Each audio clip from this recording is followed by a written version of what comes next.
Naš sada već uigrani mobilni tim za pristupačnost kreće obilazak Četvrte banje.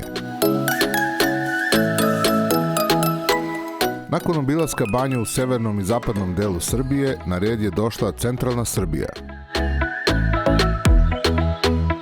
Vrnjačka banja, nadaleko čuvena kako po svojim lekovitim svojstvima, tako i po razvijenom turizmu.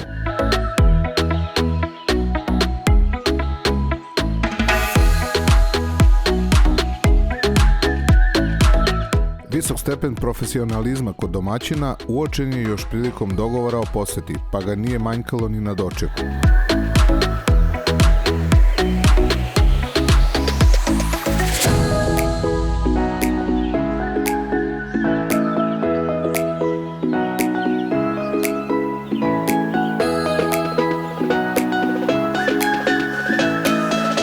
Kao i tokom prethodnih poseta banjama, i ovoga puta spremili smo smernice za unapređenje pristupačnosti web sajta i uručili smo ih domaćinima. Usledio je uvodni sastanak na kome nam je prezentovano aktuelno stanje po pitanju pristupačnosti. Nakon toga krenuli smo u obilazak banje.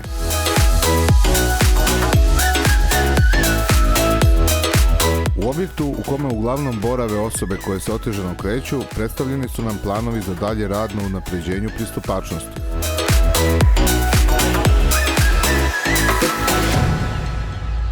Vrnjačka banja često je željena destinacija domaćih i stranih turista, što zahteva kvalitetnu uslugu koja je bez obezbeđivanja pristupačnosti za osobe sa invaliditetom nemoguća. Dogovaramo zajedničke inicijative i procenjujemo da ima mnogo prostora za nastavak saradnje. Nakon radnog dela, a pre povratka kući, otišli smo da i mi na kratko uživamo u prelepoj prirodi.